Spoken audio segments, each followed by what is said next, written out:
Hello, Look at good that evening. intro. Good evening, and welcome to the Comics Experience Graphic Novel of the Month Club for the month of September. I am Brian Hibbs, your host, as always. And we're here right now for the classic, the better name for it is the Comics Masterpiece Club. That's the name I like better. And our selection this month is The Walking Dead Volume 1, Days Gone by Robert Kirkman, who we are extraordinarily lucky to have here with us, or there with us, I suppose, to talk. Hi, Robert. How are you? I'm doing great, man. Great to be here. Yeah. Awesome. Very cool to be part of the Masterpiece Collection. A little overwhelming, but I'm all about it. So happy to be here. Awesome. Love it. So my first question, and this is always my first question because I like this question. Why comics? Of all the things you could be doing, all the creative endeavors you could do, what is it about comics? And especially in your case, because you've got other things you can do now. People will pay you lots of money to do television and movies and things like that. So why comics? Why are you still in love with comics? Well, first I would say definitely at the beginning, I don't know that I had that many different avenues available to me. This was the one thing that I had the passion for, really. I read comics as a kid. Had wanted to do comics from the very first moment that I realized that was something that people did for a living. And now I've fallen in love with the medium, and it's the thing I'm most comfortable with. I like to say it's a special form of laziness, but I don't know. I don't want to have to. I don't want to have to learn to do good screenplays and things like that. That seems like it's very hard. So I do my odd television script from time to time, and I dabble a little bit in movies and stuff. But comics is where I feel most comfortable, and that's the medium I love. So that's why I stick with it. Yeah. What were the earliest comics you remember reading? I started in 89, 90. And I came into comics, as Image was forming. So my first comics were, Larson doing Spider-Man and Rob on New Mutants and then X-Force. Jim Lee was drawing X-Men. Todd was doing the other Spider-Man title. And I got maybe, less than a year of that before all those guys left those books and formed Image Comics. So almost immediately when I started reading comics, there was all this turmoil where, all the press that I would see in the various magazines were about these guys that were going to form their own company. And they were the books that I had gotten into comics for. And I followed them straight to Image Comics. So, Image Comics is kind of the bedstone of my comic reading experience. And so I guess it's a little bit odd that, that's where I've ended up my entire career. But, they were cool books. Yeah, no, it's great that it took a little while, but you ended up doing exactly what you wanted to do at exactly the place.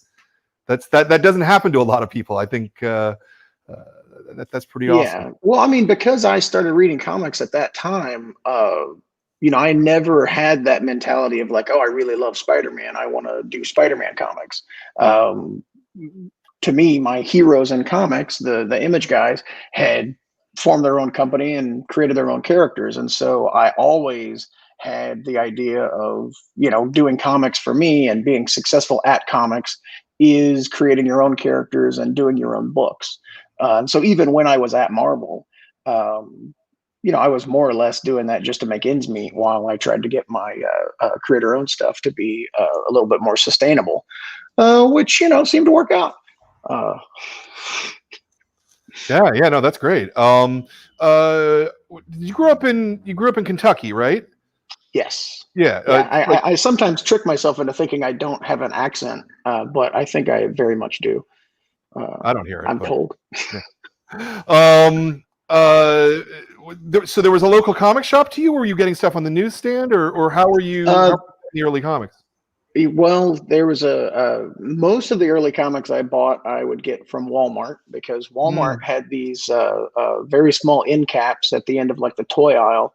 And they mostly only sold Marvel comics. And so that's how I, got into comics at first. And that's, one of the reasons why I wasn't that familiar or partial to DC's heroes.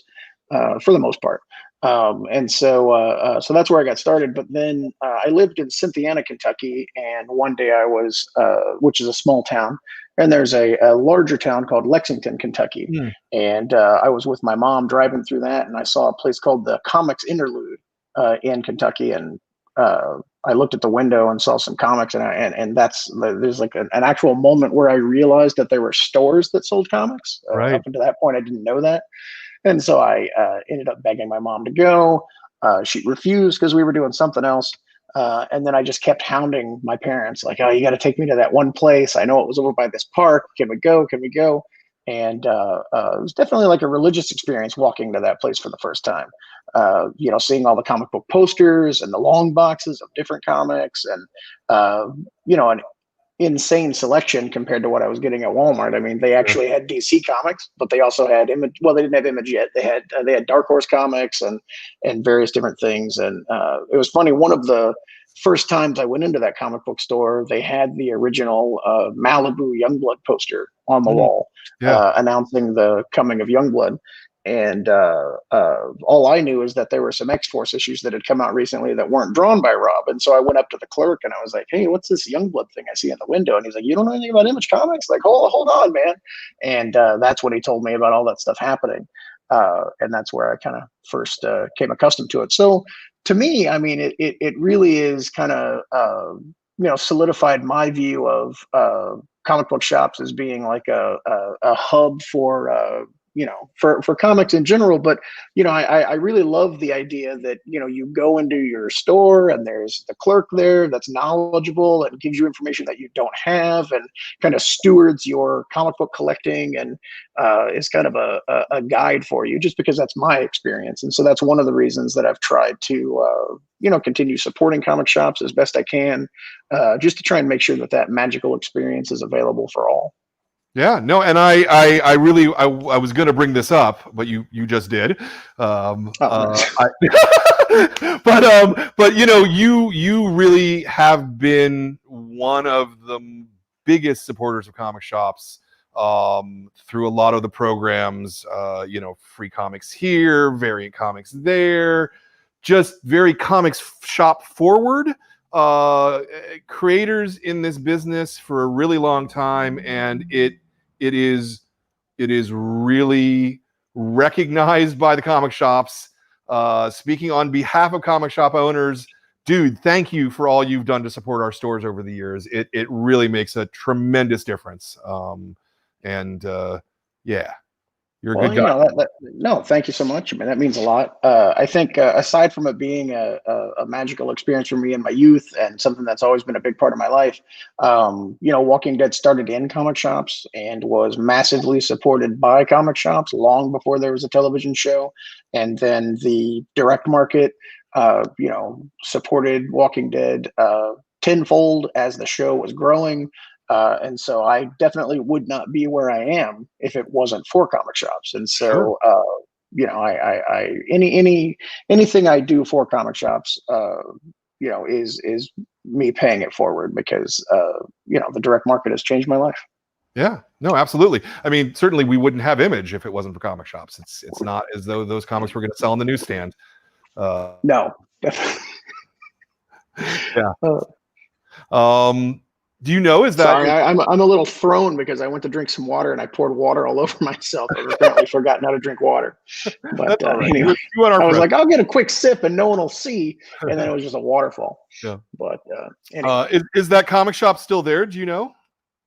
It is. It's changed owners a couple of times, but and it's moved locations since then a couple of times. But yeah, it's still in operation. The Comic Interlude in Lexington, Kentucky. There's actually a lot of great comic shops in Lexington, Kentucky. In the '90s, Lexington had something like 15, 20 comic shops, and I think still to this day it has something like 8, which is a lot. Yeah, it's that's big comic book town, as San Francisco has.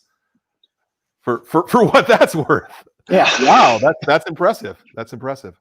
Well, Good. Shout out to Comics Interlude and all the comic shops in Kentucky and in Lexington. That's fantastic. You got your A+ comics, you got your collectibles, etc. I won't go too far, but that's all. That's all. Yeah. No, that's fantastic. That's fantastic. It sounds like you figured out pretty young that creators were making comics. I know that sounds like a stupid thing to say, but I mean, certainly it took me probably, from when I was, I don't know, 8 to like 15 before I actually recognized they were actual human beings making these things. Right? I just thought they appeared like out of magic. Well, I noticed that box with the names. I didn't know exactly what a letterer did, but I started kind of investigating that, and I was like, wait, there's a writer. There's all these people do this stuff. And then, very early on in my comic book collecting experience, there's Wizard Magazine, which was, telling you all kinds of things about, giving you all kinds of misinformation about the the behind the scenes things going on in comics. Yeah. But yeah, and that helped quite a bit for me, kind of getting a handle on, what was going on in comics. Yeah. When did you decide that you wanted to start writing comics? I mean, I decided I wanted to write comics when I realized I wasn't good enough to draw them. But I think my original goal was to write and draw comics. Right. Again, the Image guys were a huge influence on me. I wanted to be Eric Larson. I wanted to, have my own book. I wanted to write and draw it. As a kid, I would just fill up notepad after notepad of like thousands of the dumbest characters you could ever think of, and I would write backstories about them. And some of them ended up in my book Capes, so you can see how dumb some of the characters were. But yeah, I had always wanted to draw, and around the time that I had started Battle Pope, I was also drawing another book called Between the Ropes. That I was going to write and draw that, and then Battle Pope I was going to write, and then Tony was going to draw Tony Moore. And after completing one issue of Between the Ropes, I submitted it to Diamond, and Diamond had a process where a self-publisher could send them a comic book and like a photocopy of the comic book, and they would tell you whether or not they would distribute it. And I'm sure that process is still in place today, but who knows? It is. And they wrote me back and they said, this comic is a piece of crap and we will not be distributing that. And I was very upset. And at that point I was like, you know what? I think I'm going to stop this whole trying to draw thing. Yeah. Were you at that point, you were going to self-publish that, obviously? Or were you shopping? Yeah. Okay. No, I had, I feel like I sent some submissions of Battle Pope out to a couple of places. But I had kind of done the two things where I had started the idea of self-publishing and I was trying to work on that, but I was like, it'd be really nice if I could get published by a real publisher. So I sent some submissions out, Image included, and never heard back. I don't think Battle Pope was something that people were, interested in at the time. And so I said, well, I guess I'm going to self-publish this. And so that led to that. It's funny. You know the Larry Young connection, right? With Sure. Larry Young was writing your newsletter or something for the shop, and and he promoted Battle Pope in that newsletter, and I ended up contacting him to thank him for that. And but up until that point, I didn't even know how I was going to print Battle Pope. I had solicited it, and there was a little printer in Kentucky that I was planning on using. And he was like, oh, yeah, no, don't do that. Let me hook you up with this place in Canada. Like, they're an actual printer. And so it was kind of through your newsletter from your comic shop that I actually professionally published my first comic. Otherwise, it would have been something printed in a basement. Wow, that's awesome. I did not know that part of it. I knew that Larry had been in touch with you early on, but I didn't know that he actually had done that level of help. That's great. He hooked me up with his rep at that printing place, and set everything, and I got everything set up, and then we went from there. Yeah, no, and we did very well with Battle Pope, as I recall. Awesome. Yeah, well, because it's what you were saying before. Once you have somebody who believes in the work in the store, and they start talking it up, then people follow along, right? That's because that's what our job is. That's the gig. is setting people on fire with our brains when we, this is so Yeah. good, you got to read this, and then they do. Yeah. That's Well, that's I really, thank you for that. yeah. No, that's great. You might have been selling 40 to 50 to 60% of Battle Pope's print run back then. Who knows? Well, I mean, there's awful lot of comics over the years where we have certainly been selling meaningful percentages of in this one store, which drives me insane when I look at it. But I guess that's how it goes. It was successful enough though that you ran between the various series, like 16, 17 issues of Battle Pope. Yeah, something like that. I think, yeah, maybe a little bit more if you include like the St. Michael spinoff. Right. I think, yeah, something like that. I have no idea. Yeah. I wish I remembered. I mean, did it break even? Did it lose money? Like, how did it go? No, it lost a tremendous amount. It lost a tremendous amount of money. Okay. It was one of those things where I would put the printing on a credit card, and then so the printing was paid for. So basically, it would cost like $2,500 to print an issue.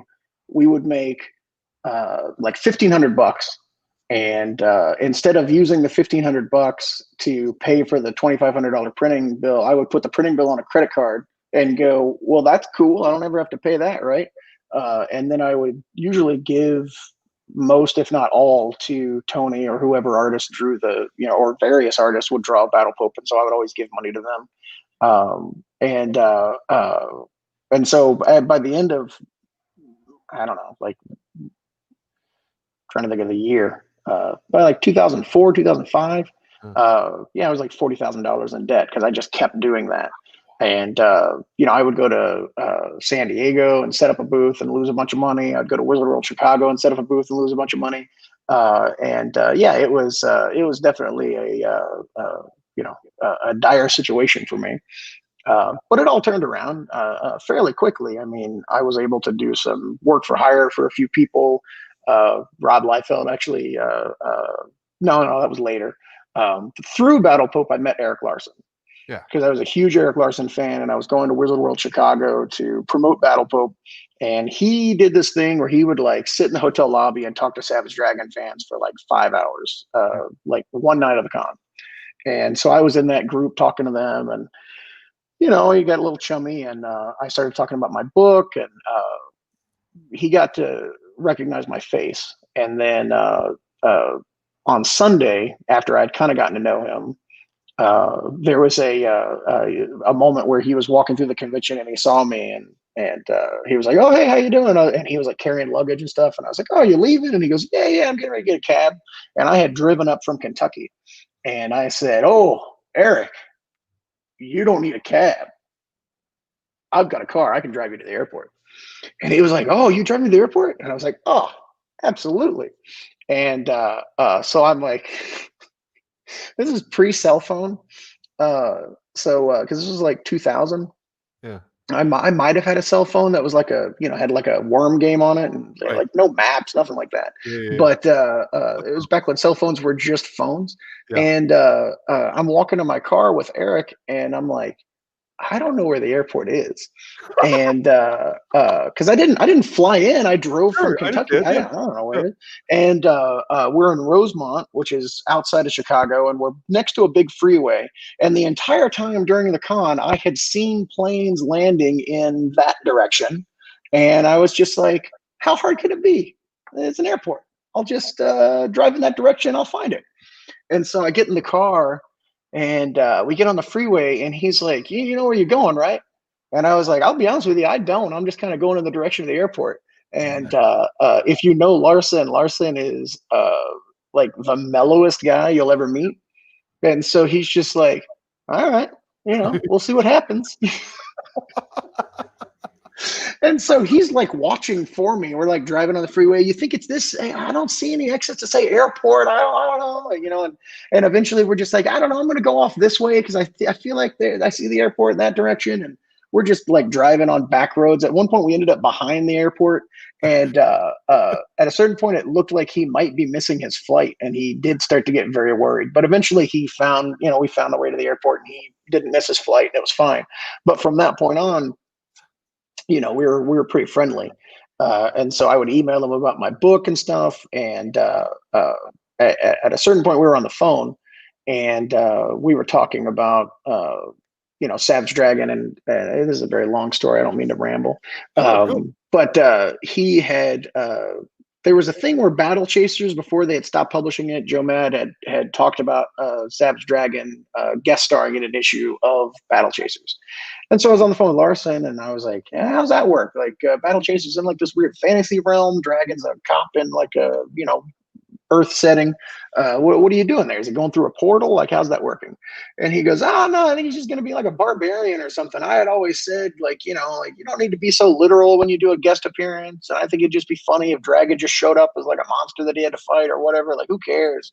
He goes, I think it'd be funny if Dragon showed up in a book as a hot dog vendor. Like, who cares? And I said, well, I can put Savage Dragon in my comic book Battle Poop as a hot dog vendor if you want. And he was like, yeah, sure, that's fine. Go ahead and do that. And so Savage Dragon appears in an issue of Battle Pope as a hot dog vendor. Yeah, I don't know why I ended up telling that story, but then I ended up, then I've got a guest appearance from Savage Dragon, and I actually told him I'll run some ads for Savage Dragon in the back of Battle Pope, and he was like, sure, whatever. And so I had to talk to the guys at Image about getting files to run the ad.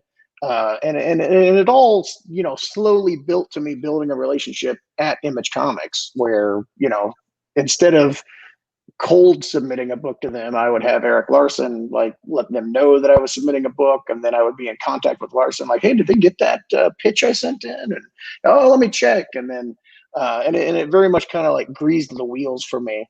Because I didn't know Jim Valentino, who was a publisher. I didn't know Eric Stevenson, who was the marketing director at the time.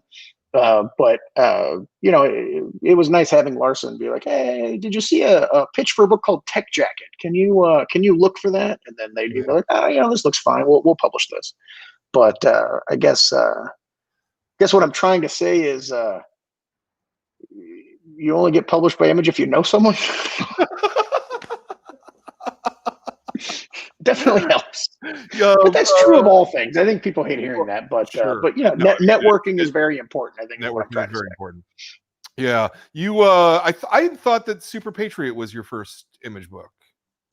Super Patriot was the first thing that I did, but that was because I had pitched a book called Science Dog, which I eventually did in some form, and Eric Stevenson and Jim Valentino, they said, we don't really want to do a book with a talking dog.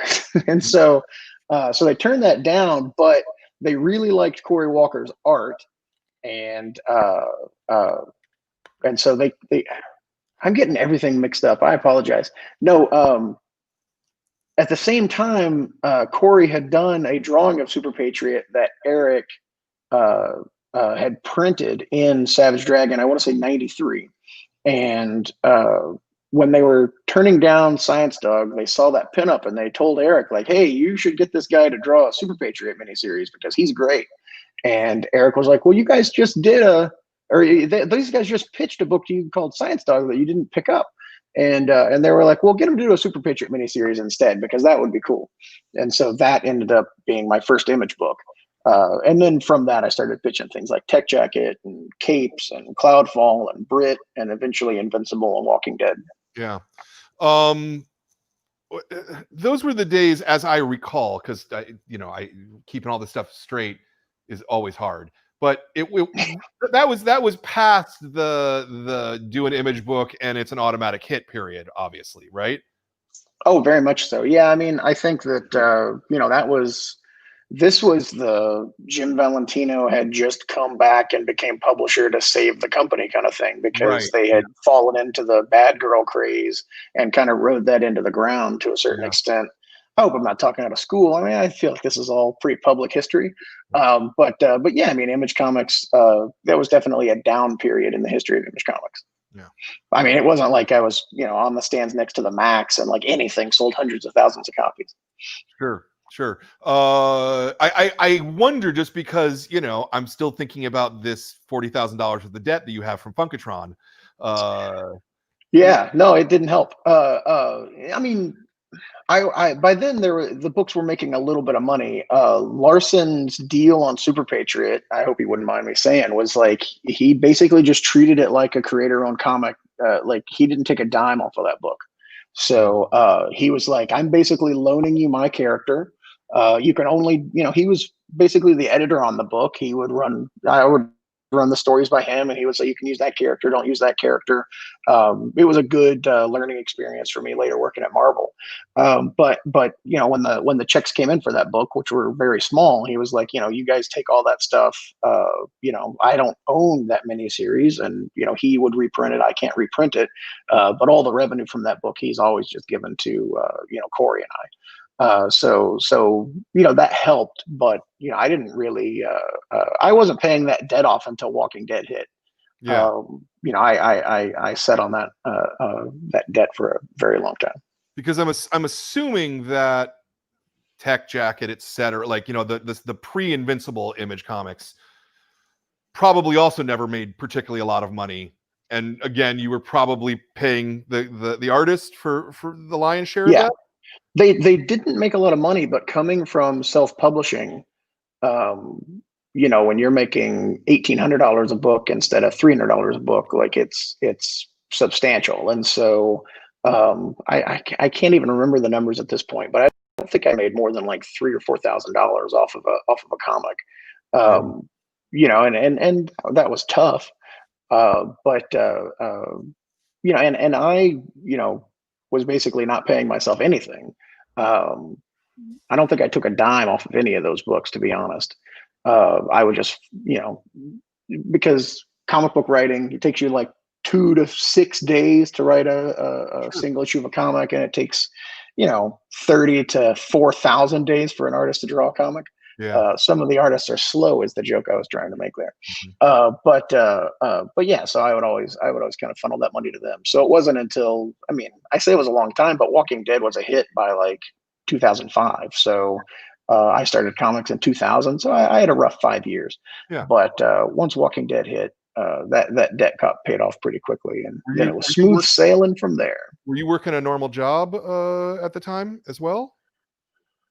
No, I quit. No, that's why I was so in debt, because I was living off credit cards and stuff, because I did 1 year on Battle Toad while I had a day job, and then after a year, I had a conversation with my father-in-law where I was like, hey, look, I'm doing this comic stuff, and I got this day job, and I feel like this comic stuff might actually work out, but I don't really have like the time to focus on it that it needs.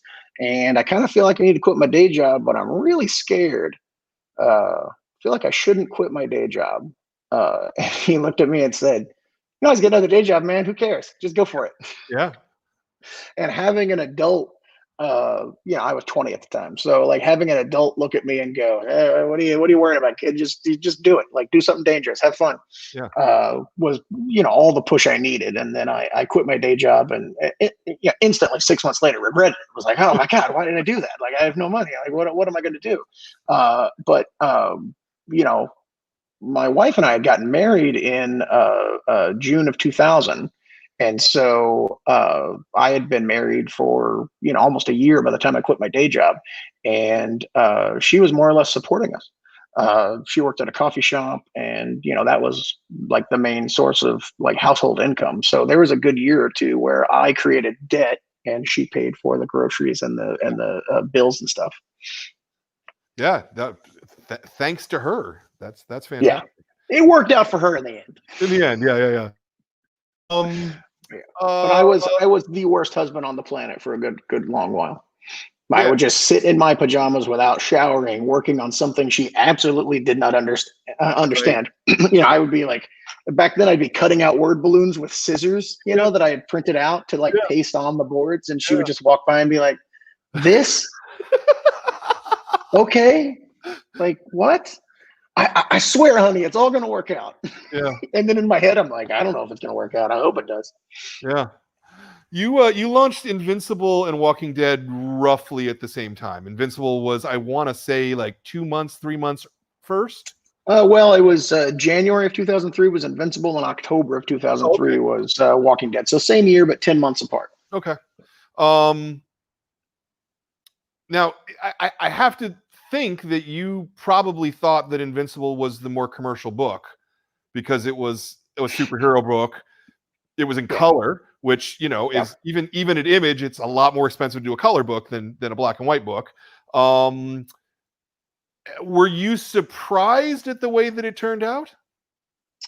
At the time, definitely. I think the weird thing to note, though, is that The Walking Dead was the weird passion project that I wanted to do just because I loved it. Mm-hmm. It was like oh, kid, like no zombie book has ever been successful. What are you doing? And people don't like zombies, and no one wants this black and white horror book. But it was a medium that I enjoyed, and it was something that I was really taken with the idea of doing the zombie movie that never ends. Like, I had fallen in love with Romero movies and hated the way they ended. And as a fan of that genre, I was like, there's nothing out there for me to experience the same group of characters living through the zombie apocalypse for an extended period of time. I think that is something that as a fan I would really enjoy, and it was something I was really excited about. So yeah, I mean, Invincible, I thought, hey, this is going to be it's going to be teaming up with Savage Dragon, and it's everything I've ever loved about superheroes, like, put into one book. And so Yep. if you're a real superhero fan, like this is going to be like the best superhero comic. For a certain type of person that's like really into comics and has read far too many superhero books. Yeah. And thankfully, there's a lot of those. And so I thought Invincible had a real chance of being a big hit, and it did end up being a pretty big hit. It's sometimes frustrating to me that people go, well, Walking Dead's this massive hit. Like, what happened to Invincible? And it's like, Invincible lasted 144 44, issues, yeah. guys. Like, it is a if I had not done Walking Dead, people would be like, man, Invincible, this huge hit. Yeah. But yeah, I mean, I think the fact that Walking Dead was this weird passion project, I think is kind of a weird, like, element to success that is somewhat intangible, but should be recognized. I bring it up because a lot of times Eric Stevenson and I will be talking to creators about, like, what should you do at Image? Like, what book is Image looking for? Because creators will ask that. They'll be like, well, what kind of book do you guys want to publish? And Eric always says, like, I want to publish the book that you are dying to do, the book that you are most passionate about. If that's about pirates, if that's about astronauts, like, I don't give a crap. Like, whatever you are most passionate about, that is the book that we want from you.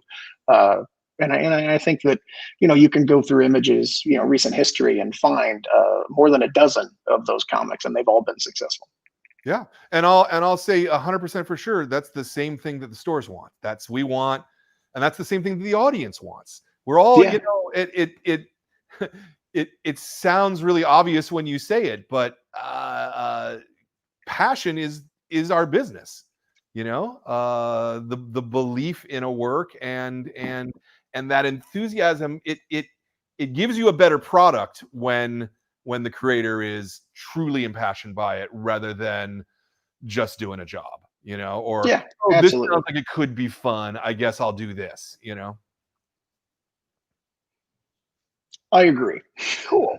Awesome. I like that. So Walking Dead took off relatively quickly. I want to say 12 to 18 months. It, like, really became a kind of a big book. When our sales figures came in for issue 7, the numbers had not only jumped up by like a couple of thousand copies between issue 6 and issue 7, but issue 7 actually had higher orders than issue 1. Nice. And so internally, that's when we were like, oh my God, like, this is insane. Yeah.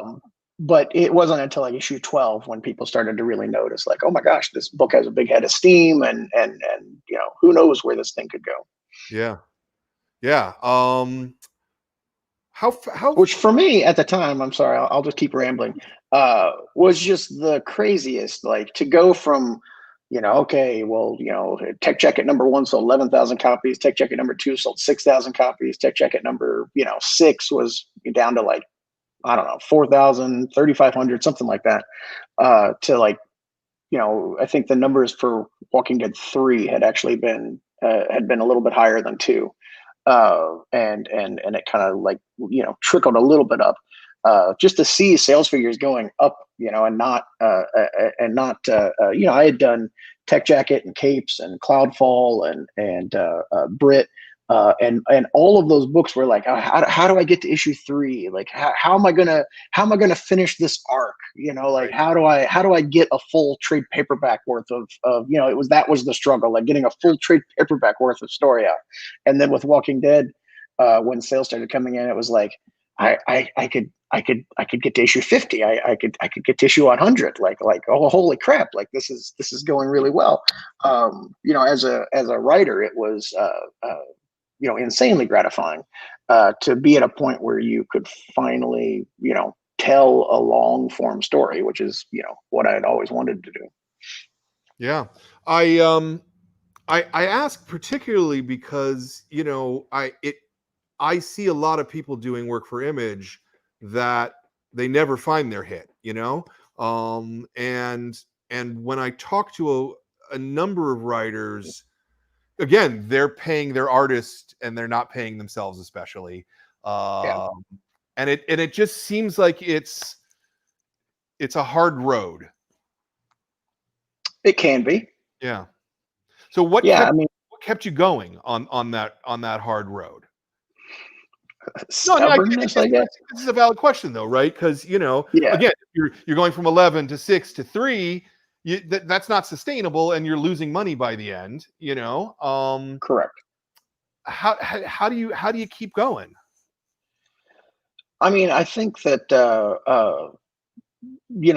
again, it all happened fairly quickly for me. If it hadn't happened within 3 or 4 years, I maybe wouldn't have continued. I think that the one thing that I did, the one thing that guys like Nick Spencer, Jonathan Hickman, the real success stories of Image Comics, that I think should be recognized, is that we didn't launch a book and then work on that book for as long as we could. And then if that book didn't work out, try to do something else. All three of us, I think in the first year that we were at Image, had like 2 or 3 different books going. Yeah. And when those books failed, we were like, okay, cool. Here's the next wave. Yeah. And we just kept churning out as many ideas as we could until we found the ones that hit. And I think that really is the key to success. I mean, I've talked to a lot of creators that have said, like, how do I get my book to sell? And I always say, if your book's not selling, then try a different book. Like it's very hard to take a book that isn't catching on and build it into something. But if you're an unknown creator, and that's really what we're talking about here, like the known creators that come to Image don't really have that issue. But Image is this great company that has these 2 different tracks, where you have the guys that come from Marvel and DC and do these huge books, and then you have all these guys that come from nowhere Yeah. and are on the same shelf, in the same company. But for those guys that come into the company, you're an unknown quantity selling an unknown quantity. And that's very difficult. I mean, as a retailer, it's very hard for you to look at a number of these books from names you don't recognize and go, okay, I'm going to order X amount of copies of this. Why? Like, I don't know who these people are, Yeah. but each one of these books builds your name, builds your reputation. So I think in the case of, the guys I'm talking about, the first book may not be successful, but people hear about it, and people may hear about it and not try it. But it'll be in the back of their mind, like, oh, I remember hearing about Tech Jacket. I never tried it, but I heard a couple of people say they thought it was good. And so this new Invincible book is by the same guy. So I'm going to try that book. Yeah. And I think that has like a snowball effect on your career, which, helps, I guess. Yeah. No, fair enough. Fair enough. Uh, what am I going to ask you about The Walking Dead? I don't know. I mean, it feels like you've talked about this book a lot. So I don't remember. I don't think I've ever talked about The Walking Dead. So any question you have will be new to me. So I bet. I mean, obviously, you know, because of what was going on prior to this, I'm sure you didn't think it was going to last for yeah. the number of issues that it lasted. Uh, how did you construct your first arc? Yeah, I mean, to a Does certain that make sense? extent, the book. Yeah, I get what you're saying. To a certain extent, the book was the love triangle. It Yeah. was Rick Grimes is this guy who's in a coma, wakes up to the zombie apocalypse, tries to find his wife and kid, finds his wife and kid, realizes that his best friend and partner has been protecting them. They thought he was dead. Wife had an affair. Guy has fallen in love with his wife. Like it was that love triangle. That was the whole core of the story. And if I thought that the book would have lasted past issue 6, I may not have wrapped that up in the first arc. Right.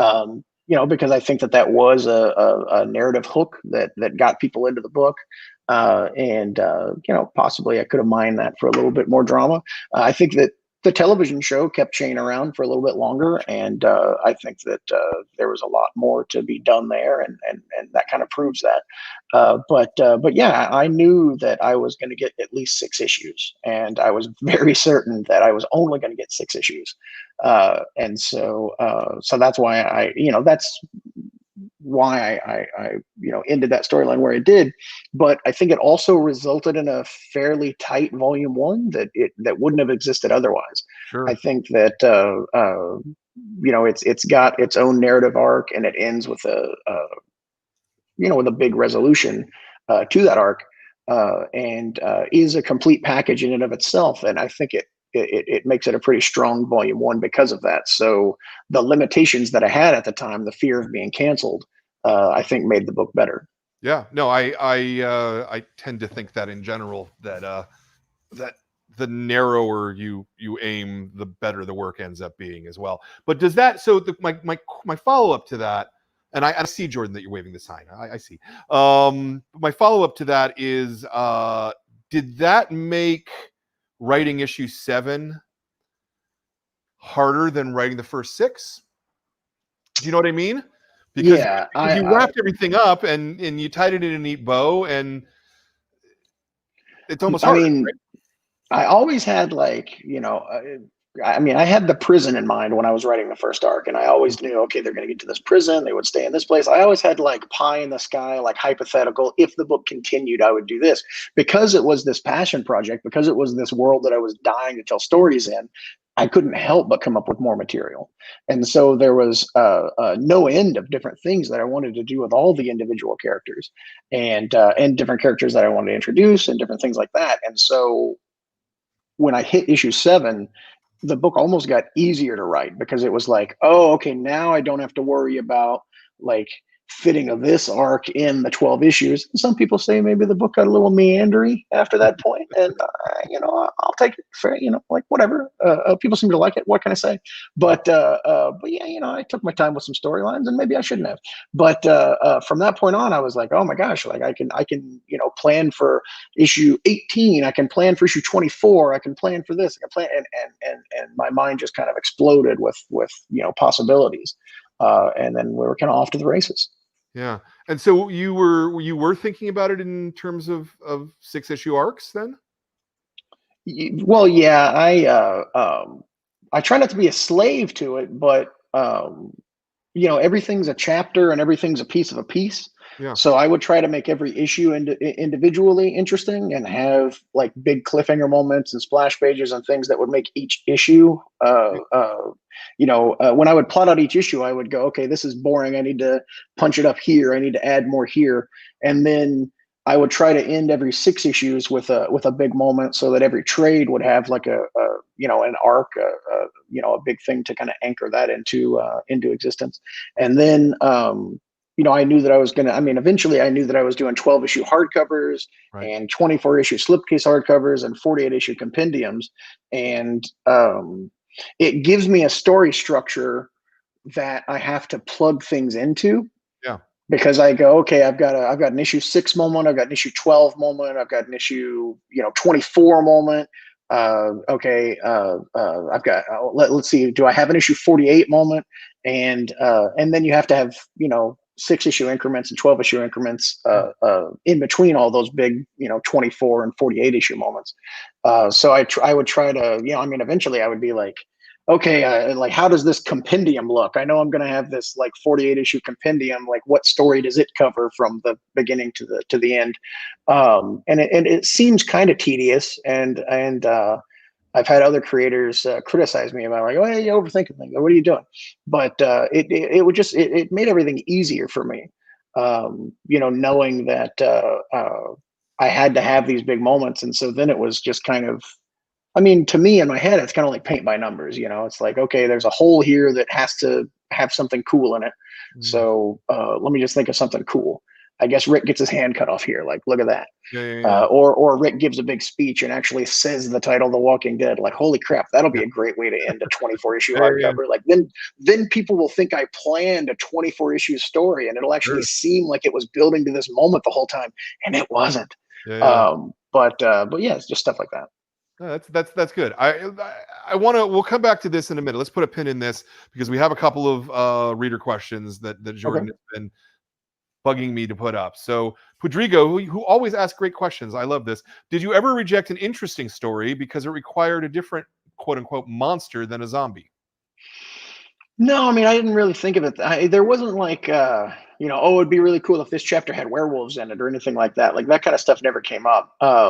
If anything, very early on, I almost didn't even consider the zombies. I mean, I would write the character drama, and I would write the different things that were happening to the characters, and I would try to plan like where the story was going and how it was going to stay interesting.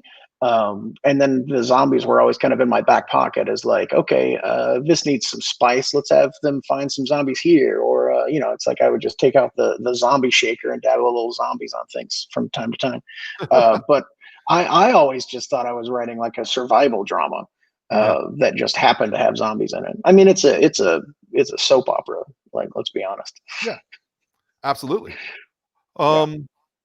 Jordan, was throw another one up. And if people have questions, Do please it. feel free to ask them in chat, and we'll do it. When writing The Walking Dead, how much did you plan the specifics of the character arcs in advance versus allowing their fates to be guided by the story itself?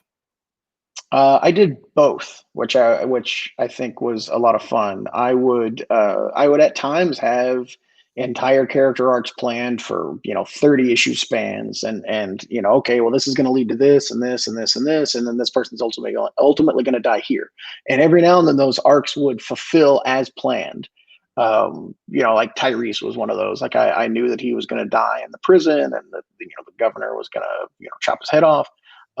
Spoilers if you haven't read that volume. But then there would be times along the way where like a better idea would come along, or something completely different that would contradict all those plans would kind of crop up. And for me, that's when the writing is the most exciting, because it's all new and dangerous and scary, and you don't know what's going to happen. And so that's when I kind of get to experience the story as a reader to a certain extent. And when that would happen, I would follow those instincts because it would always lead to more exciting stuff. So I was constantly blowing up plans. When Charlie Adlard first started drawing the book, he would call and say, hey, like, what's coming up? Like, I just want to know what's coming up, And so I would go, well, like, there were a few times where I was like, okay, so this is going to happen. This is going to happen. They're going to go to the prison. There's going to be this guy named the governor that comes in. This is going to happen. And I would roll through like a good 30 issues of material. And then he would be like, well, when's this coming up? And I'd be like, I'm not doing that anymore. And he'd be like, well, when are we going to get to this part? And I'd be like, oh yeah, I'm sorry. I'm not doing that either. And it eventually hit a point where he said, you know what, Robert, just don't tell me what's coming up. I don't want to know, because I get excited about certain things and then Right, you just don't do them. right. So let's just not do this anymore. And so then it was great because I would turn in scripts and I would get his reaction. And it was kind of like getting a advanced reader reaction to know like how the stories were going to go. And that was very valuable too. was there anything that you ended up throwing away that you ended up regretting? No, Cool. no. I mean, there was not. I mean, there were big things like I considered killing Rick instead of Shane Yeah. for like a minute at the end of issue 6. Um, I can't remember. Like there was a big storyline of like that I was building to of Rick and Lori getting divorced that I thought was just going to be great because it was just like divorce in the apocalypse. Like, what is that? You can't go to a divorce lawyer and you can't move to a different house. Like, there's no like separating of assets, and you're just there with the person. And Rick was going to have like different relationships. And Lori was going to have different relationships. And they're all going to be there. And I was like, this is going to be interesting. And as I was like, it was the weirdest thing. It was I feel like it was issue 18, and I'll be covering all of this in the cutting room floor segments that will be Yeah. appearing in the back of Walking Dead Deluxe, the new color reprints of the series that are coming out. I guess I'm giving some of this away and spoiling it a little bit. But I was building to this big moment where Lori like throws her wedding ring at Rick and says, "I want to get a divorce." And as I was writing the scene, it like in my head, I'm just hearing bullshit. But this isn't working. Like this is not, this isn't realistic. And I can't remember exactly how the issue goes, but I ended up doing something completely different Yeah. and jettisoning that storyline entirely. And it was one of the only times. I mean, it would happen a few times later on in the series, but where it feels like the characters are talking to you, and you're Yeah. like what? I'm trying to make you do this, and Right. and your insecurities are manifesting themselves as like your characters going, this story's not going to work, don't do this, I don't want to do this. And it's I mean, I don't know, kind of it gets to a point where you're like, oh, I feel like I'm on the right track because I'm not feeling that feeling. Right. But yeah. So it did that increase through the length of the series as the characters existed longer, or did they follow along to your merry tune? It would crop up from time to time. I'm trying to think of more specific instances, but I'm old, but Oh, good. yeah, I mean, it's a thing that as I get older, it's also a thing that I'm recognizing in my process. Like, I've never really had writer's block per se, but I do have moments when I'm supposed to be writing a script when I have a deadline where I just can't make a certain scene work. And I feel, frustrated, and I'm like, this is, like, why can't I get this done? Like, I'm just being lazy and I'm mad at myself. And then the next day I come in and I have like 10 times a 10 times better idea, and then I write the scene in like no time at all. And I've started to realize that that's my body going, this story sucks, you shouldn't do this. And so I'm trying to, as I get older, recognize that a little bit, like where I would sit at the desk for hours trying to bang something out. Now I'll be like, I'm just quitting early today, this isn't working. And then I come in and it's a little easier. So I think now that I'm in my 40s, I'm getting this a little bit. So later on, it would manifest itself like that, where like I would just kind of stall out on the book, and it wouldn't necessarily be me forcing a character to do something. I think I learned not to try to force the characters to do things that Yeah. weren't really working or weren't making sense. Yeah. Do you have a set daily writing time? Yeah, I more or less work banker's hours. I mean, I'm a 9 to 5 guy. Yeah. So, I've got a wife and kids, and they're not going to put up with any shenanigans of me working late or anything like that. Sure. So yeah, that's pretty much how I do it. I just come in the morning and do what I can, and then leave. Yeah. When you're writing a comic script, do you do your own thumbnails or anything like that, or do you just find at this point that you can just picture the flow without any kind of tools? Yeah, I don't do thumbnails ever really. I plot things out on paper. Mm.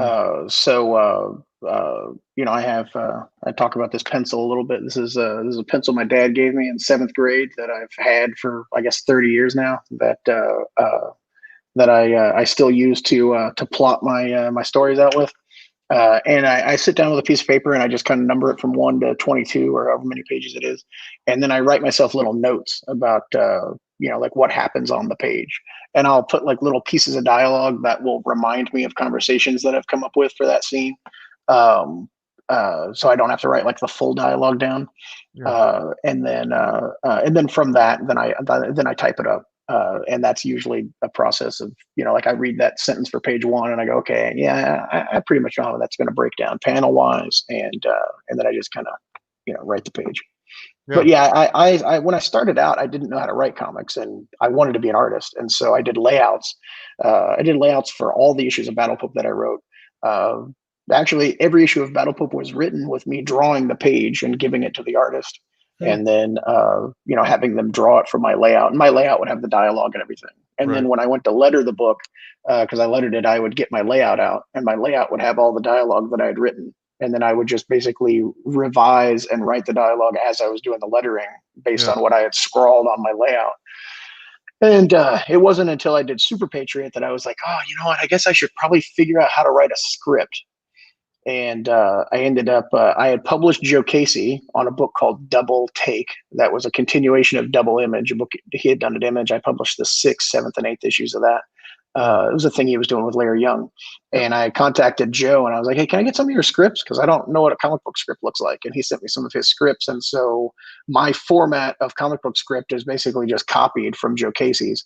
For Super Patriot, what I would do, for the first issue, I laid out, I think, the first half of the issue, and I would put the layout next to my computer, and then I would just type up descriptions of what I laid out. Like panel 1, he's punching a guy, and that's how I wrote to get in the flow of writing a comic script. And then after I did that, I was like, okay, I don't have to do layouts anymore. Yeah, it's interesting because your sort of page by page breakdown, the way you described it, actually sounds a lot like the thinking process that how artists describe to me when they're visually breaking, doing the thumbnails. So it's almost a verbal thumbnail is what I would call what you just described. It's very visual in that it lays out the flow. Left-hand pages are very important to me because the even number pages are where you get your surprises and your page turns. And so when I do the on paper plot, I will sometimes, start with page 16 and just be like, okay, I know this big moment happens on page 16. That's page turn. Boom. Page 22. I know that's cliffhanger. This is happening. Boom. I got to get from page 16 to page 22 in these amount of pages. So let's see here. This has to happen. And then, 18, that's a big moment. So that happens on page 18. This happens on page 20. There we go. There's the last half of the book. How's the book start? I got this. I got some space here. I don't know. I'll add a subplot on page 8. Okay, that'll get me to page 16. And being able to, have this like bird's eye view of the story where you can see where all the page turns are and where all the big moments are going to be, really helps with the flow of it, and really helps me think about the issue visually before I get into the weeds of typing all the words out and stuff. Yeah. I mean, I would argue in a lot of ways that the page turn is comics. Absolutely. Because it's that in the gutters, but it's where the audience most puts themselves into the work, is at that page turn and being surprised by what comes next. One of the things I've long thought about your work, and particularly with Walking Dead, because as you say, 6, 12, 24, 48, a lot of people are experiencing the book differently than a different audience, right? Yeah. So people who read Walking Dead as a monthly released comic got a cliffhanger every month. I mean, at a certain point. Like literally got a cliffhanger every month. And the people reading the book, they don't even realize they're cliffhangers. It's utterly fascinating to me. My go-to example is when, and the book's old enough. This isn't a spoiler. When Carl gets shot, right? So as a reader, as a monthly, in the monthly, that was like, oh my God, and we had to wait a month to find out what happened, and it increased my enjoyment of the story, right? Because I was like, how are they going to get out of this? Oh my God, what's going to happen? But when people read it in the paperback, it's like he gets shot in the head and then it's immediately resolved, I mean, Yeah, yeah, you know what I mean? It's a yeah. totally different experience. Do you have any thoughts on what I just said? That wasn't really Yeah, I mean, I terrible think that question. Sorry, that was a no, question. it's a perfectly fine question. I think that it is a different reading. It is a different reading experience for sure. The trade paperback readers, if they were reading them as the trade paperbacks came out, they at least had that moment at the end of the trade paperback where they had to wait for the next one. Yeah. And now you can just blow through the whole series. But I think that I agree with you that delay. Like I don't really like streaming shows very much. I think that it kind of ruins that aspect of television shows, which is a big deal. Like you want that week between shows where you're like, oh my god, I can't believe that happened. What does that mean? When's this going to happen? Like, oh, I really want to watch the next episode so bad. Like it builds a weight to the story that I think is important. But I will say that for the trade paperback reader, writing those cliffhangers every issue, and what you're talking about is the single issues, end on a left hand page. I've purposefully wrote The Walking Dead so that all the issues could be jammed together, and Yeah. you wouldn't notice the seams. So every cliffhanger either cuts to another scene for the next page or continues into the next page as if those pages were always meant to be right next to each other. Right. And that was a trick I picked up from Larson because that's how Larson did a lot of the Savage Dragon trades. So, while you don't have that anticipation between the scenes, what you do end up with is a trade paperback that has 6 big moments that are kind of like tent poles that keep the story moving, Yeah. like as you're reading the book. So while you do lose that anticipation, I think it does make for a pretty exciting read if there's something big and crazy happening like every 20 pages. When do you think that you actually figured that out in terms of the 6, 12, 24, 48? Because clearly you didn't know that you were gonna have 48 issues at 24. It's You see what I mean, No, right? it's all built in. If you're making every issue have like a cliffhanger moment, and so when I got to issue 6, I thought that was the last issue, or Yeah. could have been the last issue. So I Yeah. wrote that as if it could have been the last issue, and so that's why it has a big button.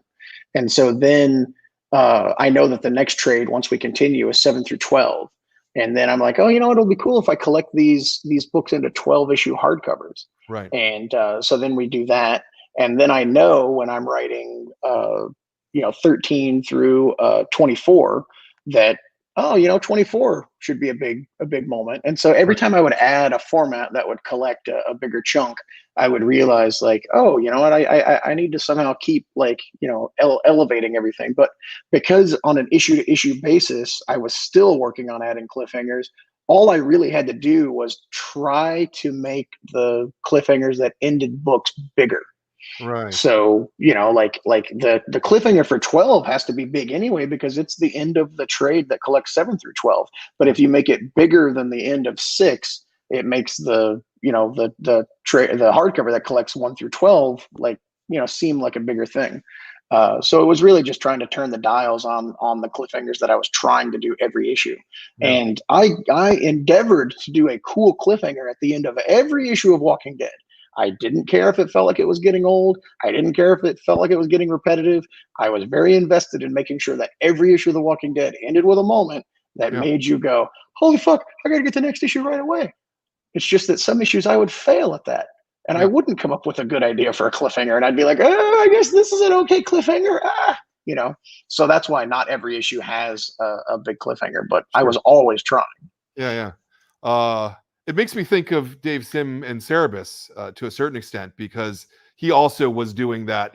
Every issue had a cliffhanger, or at least you would reach a point because certainly there are sequences that have 4 issues that are a single conversation, and but you'd reach a point in the conversation where it was like, but Yeah. wait, I want to hear what the answer is going to be to that. Yeah. Yeah. It's not Well, it's cliffhanger is a loose term. Like anything oh, could absolutely. qualify as a cliffhanger. But yeah, It's yeah, I think interesting that to totally know qualifies. that you can count the number of comic book writers who do that kind of on one hand. And it surprises me that it isn't a technique that's used more in terms of constructing those storylines. Yeah, I think some people see it as a cheap crutch, and to that Mhm. I say, guilty as charged. Right, But right. I don't know. It's something that I love as a comic book reader. Like I'm sometimes disappointed when I get to the end of a book and I'm like, ah, come on, you didn't do a cliffhanger. Like, what are you doing? Yeah, yeah, yeah. Yeah. I particularly think that today, when everybody knows that their books are going to get into a trade, the middle issues, a lot of times there's not enough meat as a periodical. Uh, Yeah, that is a definite problem with today's comics. Right? People say writing for the trade is bad, and to a certain extent, I agree. But what I'm talking about, what we're talking about, what I did on Walking Dead it's was writing writing for for the trade. trade. Yeah, It's just that I was also trying to write for the single issue as well. yeah, And a lot of people are doing that, but I do think there is a fair number of books out there now that aren't really considering how essential you need to make the reading experience of a single issue be. We're charging like $4 for these things now, guys. Like and I feel guilty. I'm sure I'm not doing this either, but like just you should try to make that single issue like the most important thing that has the most essential stories like in every single issue, so that every single page turn in those issues is like, oh my god, I can't believe this is happening. And I feel like that might get to be a little more tedious or exhausting. You know, but like as a medium, comics grew in popularity because they were offering a contained, complete experience in every single issue. yeah, And, in recent times is when people were like, oh, no, these are chapters to a larger book. And sometimes that's great, and sometimes it's not so great. But I do think it is, definitely a thing that is going on in modern comics that is not helping modern comics. yeah, yeah. And I would say that you are kind of an excellent example of why, like, because Walking Dead couldn't exist if it wasn't serialized, if it wasn't a Right. periodical, right? It wouldn't work if one of these came out every 6 months and that was it. I don't think that anybody would have liked it. Not wouldn't like, you know what I mean? It wouldn't Well, have hold on now. been Slow as down. popular, right? Sure, sure. It's that, oh, every month I'm getting a fix of this, and every month I'm moving forward with the story and living with these characters is the thing that makes it exciting. I would argue. Um, Yeah, I totally agree. I mean, having that product for the Wednesday Warrior that's going to come into the store and buy their single issue comics, I think is very important. And appealing to the collector aspect, and there's so many things that make comics special. And I think the single issue is a big part of that. I know yeah, a lot of people talk about like, it's all just going to be graphic novels here soon, and I don't think that's going to happen. But yeah, I think that we'll lose something if that ever does come to be, because there is something special about the single issue comic, and especially when the format is utilized, to its fullest extent, which a lot of people are doing. I'm not saying like all modern comics are terrible. That's definitely not the case. But yeah, but yeah, single issues are great. Rah rah yeah, single issues is what I'm trying yeah. to say. Well, and you're also a publisher on your own, Yes. as Skybound, and so clearly you understand the math that serializing amortizes the cost of production of the book, and Yeah. then you add formats and you make more money each time by doing it the traditional comics way than you ever could possibly make doing an original graphic novel. Yeah, Yeah, yeah, absolutely, yeah, absolutely. I mean, I'll do experiments like firepower and stuff, and I do yeah. think or, that. I or mean, niche Ed or Brubaker's niche Pulp artists. is another amazing example of when a story has to be an original graphic novel, and that still can be successful. Yeah, But business wise, yeah, like yeah. putting out the single issues, So generating revenue on smaller chapters that in a sense fund the bigger chapters, and yeah, trade paperback comes out, if the book is already profitable, then yeah, you don't have a lot of debt on the book, and your yeah. trade paperback is just making revenue, and that's great. Yeah, I mean this did incredibly well, but if it had been serialized in 2 or 3 issues, you probably ultimately would have made more money off of it, right? It was serialized in a fantastic publication called Image Plus. Oh, I But forgot. I totally forgot about Image Plus. Jesus. Right. Well, that was free. So that one doesn't count then because that was free. no. Yeah. Yeah. So, because I interview a lot of cartoonists for this series, and my continuing worry. I'm not worried about comics as a medium, right? Because comics as a medium is gold right now. Comics are so good. Yeah. There's more good comics coming out. Stores that are smart about what they're doing and are selling books to people. There's a really viable way to go forward. But I worry about a lot of younger people's careers where they knock themselves out for 6 or 9 months to do their book and they're not on the market at all during that time, and then they put their book out and then they disappear for another 9 months until they can finally get their next book out. And that seems to be what the sort of mass of the industry is trying to push people towards. And I don't think it's good for creators. I mean, I ultimately don't. I think having that, you were talking earlier about having a conversation with the audience, right?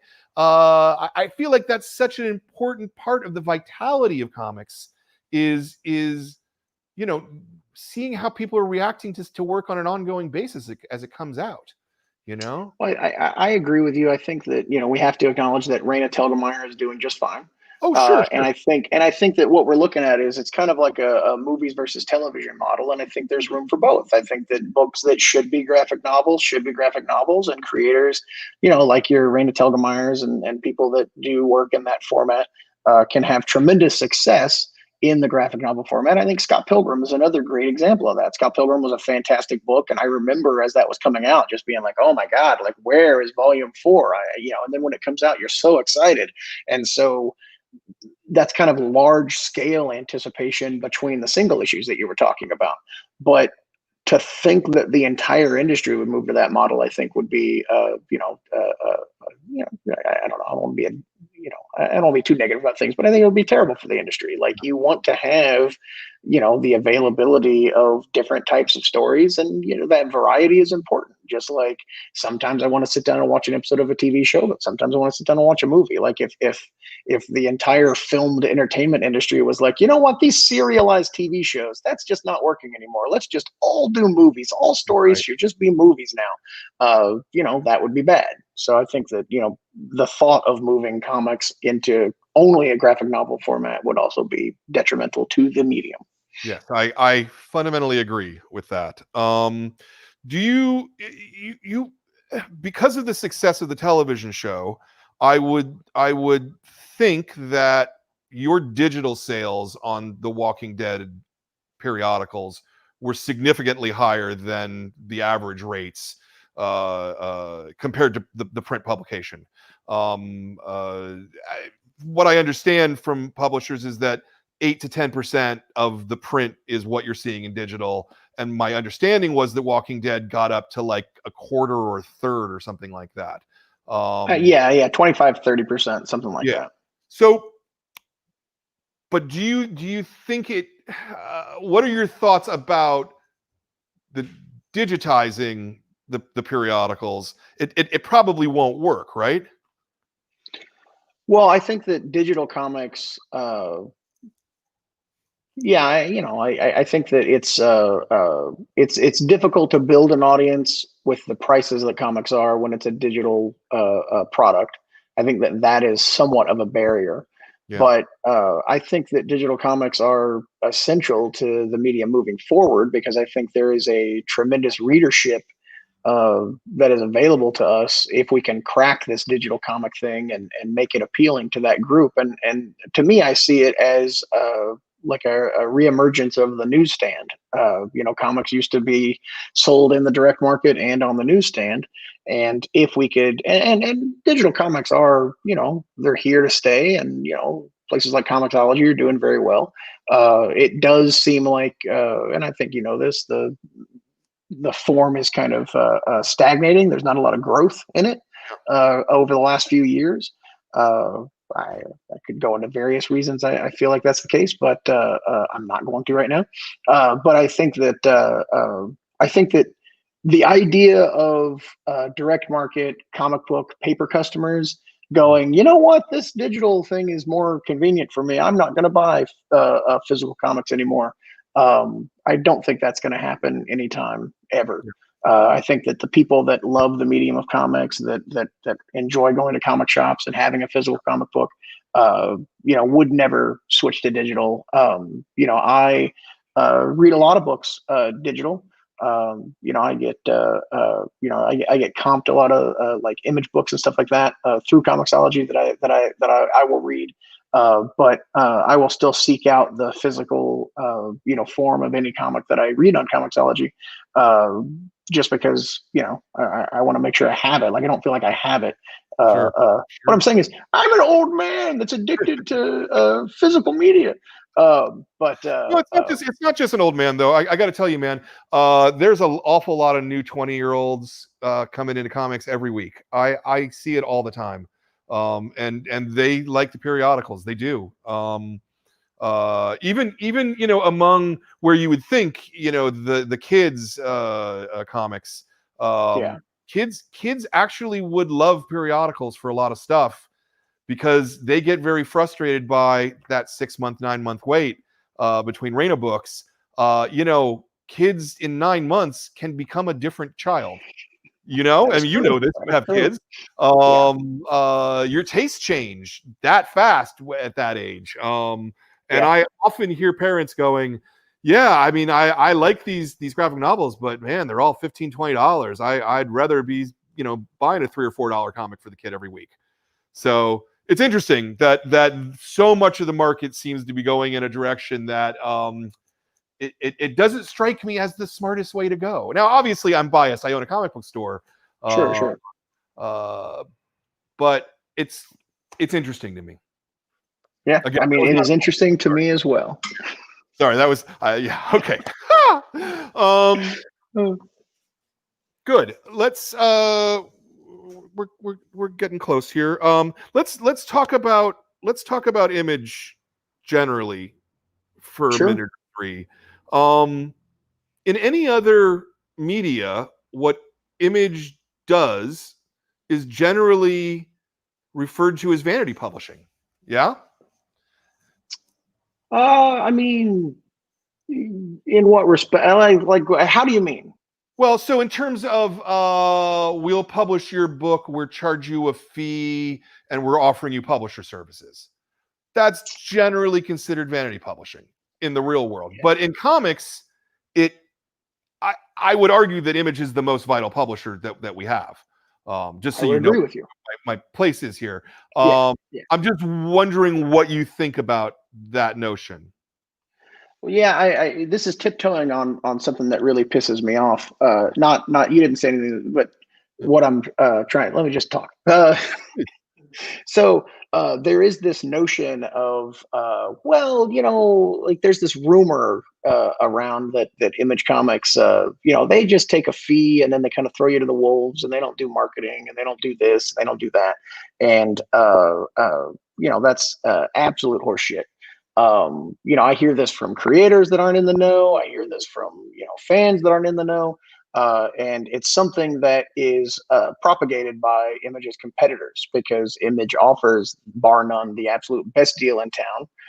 Any creator that was informed on the actual nuts and bolts as to how Image works would be absolutely crazy to do anything at any other publisher. I'll just say that. And because of that, people at other publishers are actively like, oh, well, they're just not, they don't really support the books. They don't do this, they don't do that. And so there's tons of chatter in the creative community telling you all the different things that Image doesn't do. Image doesn't do a lot of things. Image doesn't, tell you what you have to put in your book. Image doesn't, like make you work with a colorist you don't want to work with. Image doesn't, like take the lion's share of the profits from your book. Those are the things that Image doesn't do. As far as marketing support goes, I think that there's a huge staff at Image Comics. I think Kat Salazar is doing some great work. And Image's staff is always expanding and evolving. We brought in, Dirk Wood and Alex to handle some of the, and Alex handling some of the sales stuff. And I think that, from my perspective, I came from self-publishing. So I come into Image and I'm like, oh my God, you'll handle all of this, that you handle graphic design, you handle marketing, you handle, talking to the publisher or the printer, you handle all, you talk to the printer, you talk to the distributor, like you do all of the things about self-publishing that I don't want to do. And yet you give me all of the freedom of self-publishing. I get to pick my logo. I get to I get to decide what's in my book. I get to, I'm in control of every single aspect of my comic, but I don't do any of the tedious, hard stuff that I wasn't good at, that I don't want to do. Like, this is the best place to publish comics. So yeah. In that respect, I guess, like vanity publisher, sure, like if your book is successful enough, like Walking Dead, like I would just call Eric Stevenson and be like, I want to do a slipcase hardcover, and he's like, cool. I think that, and one of the best stories I'll tell about how great it is working at Image Comics is Brian K. Vaughan and Fiona Staples are working on a book called Saga.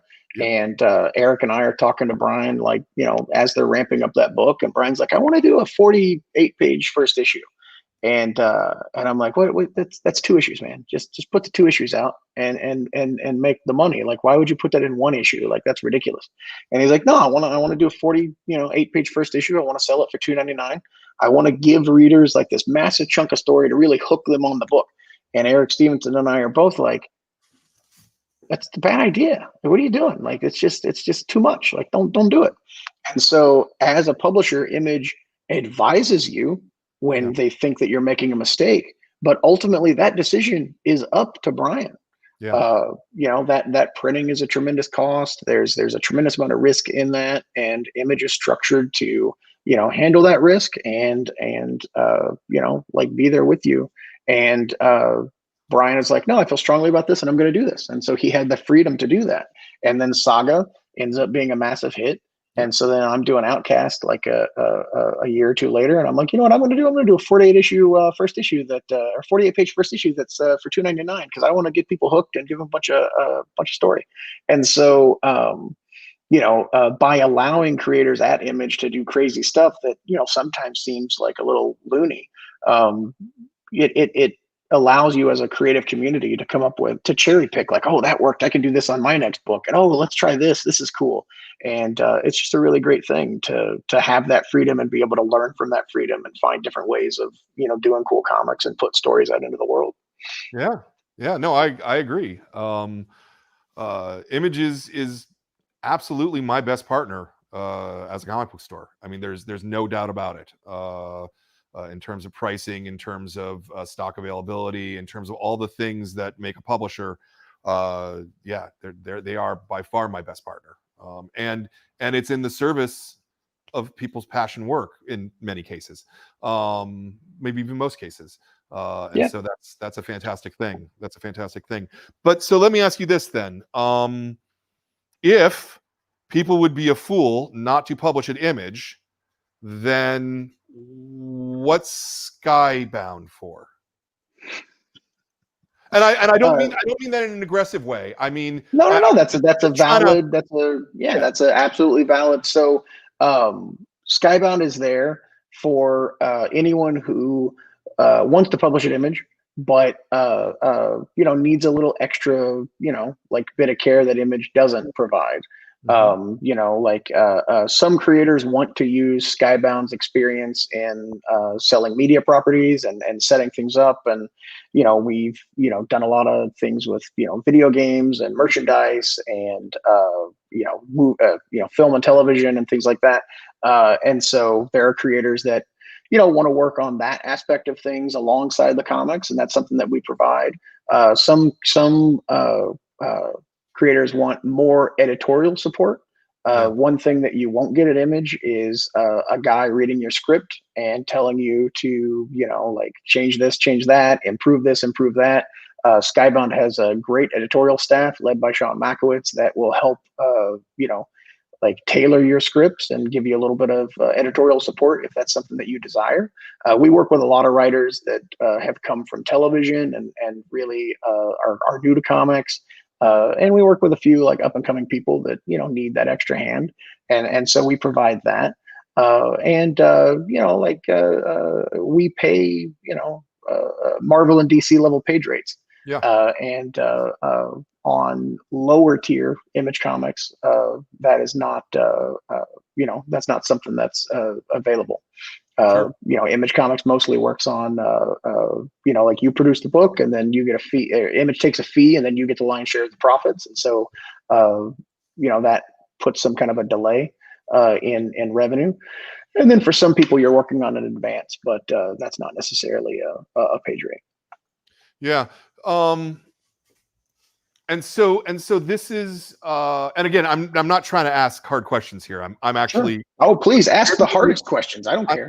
I'm genuinely working through some of this stuff on my own because I see certain writers who are at Image Central and they end up going into debt and putting themselves out. And it's for something they believe in, and I get it. Um, would they not be better suited by working on a page rate basis then? Uh, like maybe you will and maybe you won't. Right. Skybound is the creators that do books at Skybound that let's say don't succeed. Mm, They walk away with a nice paycheck, and Skybound walks away with debt. But Skybound also has taken a piece of your media rights. right. And that's something that you have to be willing to give up. Just because that's the way that Skybound as a business can recoup that money.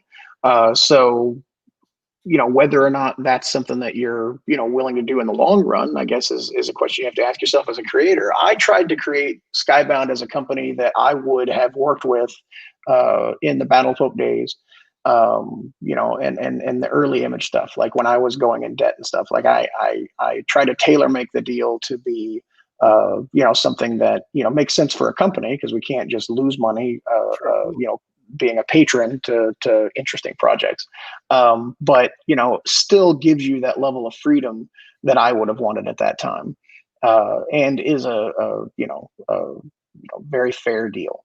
You can ask any creator that's worked at Skybound. So that's kind of the way I look at it. Like I don't know. I mean, if you're a creator that just wants to, like completely, control everything that you're doing and own everything that you're doing, Image is the place to go. If you want a little bit of, more safety, and this is only for like the entry level, creators. Sure. Um, we offer a little bit of extra support and structure at Skybound. Yeah. Yeah. No, I can see it. I'm as I say, I talk to a lot of people, and it's interesting how people make decisions about their careers in this business. Yeah. I don't think I don't think sometimes people like know what to ask or know what to do. Certainly giving up media rights could prove to be very, lucrative. I mean, we certainly have this as an Yeah. example, right? So it's an interesting push and pull, but there's not one way to do it, obviously, in comics, which is kind of Yeah. fantastic. It's a weird thing too, because there are instances where Skybound, having a stake in the media rights and being out there and promoting and producing things can actually be better if you didn't have that. So it's a weird situational thing that changes depending on what's going on. Sure. No, I totally get it. And again, I was not trying to throw any shade your way. These things fascinate me. The business part of comics, I find endlessly fascinating. Yeah. Yeah. Well, I love talking about the business stuff, so that's fine. Cool. Walking Dead was such a big hit, and obviously went into multimedia, etc. Does that make it harder to write a new book, or is it easier somehow to write a new book because you have that one success that can sustain you? I mean, it's I definitely have the means to finance new books, to produce them in secret for a long time Yeah. and get a bunch of issues done, and so that makes it a little bit easier to embark on a new series. I feel like everything that I do lives under the shadow of The Walking Dead, which is a nice trade-off for the Right. situation I'm in, which is very nice. But is sometimes frustrating. When I launch an issue or when I launch a new series and the review for the first issue says, "Well, it's not as good as The Walking Dead," and I'm like, "You're comparing 193 issues to issue one, but whatever. Like call me again on issue 12. Like you'll see that there's a little bit more going on here." So that part is a little frustrating, but I think that there's a fan base that is definitely interested in the new things that I do, and I think that I'm cultivating a fan base that likes new and different things from me. I know that it is frustrating sometimes that I do not do an entire line of horror books. I think that I would probably experience more success across the board if all of my books were very similar to Walking Dead. Right. I think that if you could just hand sell any book that I did to someone who read Walking Dead, they'd be like, "Oh, more of the same. I love this." It would be easier to sell those books, but I would be very unhappy. Yeah. No, I love working on a wide variety of things. I yeah. love working in different genres. I love doing completely different books.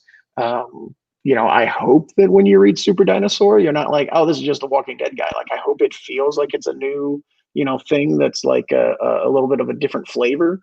I try that with all my things. So um, I have only ever wanted to create worlds and tell stories in those worlds. Yeah. And The Walking Dead has allowed me to do that, like pretty much at a whim. I could come up with an idea today, call an artist tomorrow, like start working on a new book and just be completely like head over heels into a new thing like tomorrow if I wanted to be. And that is a tremendous level of freedom that I really do appreciate.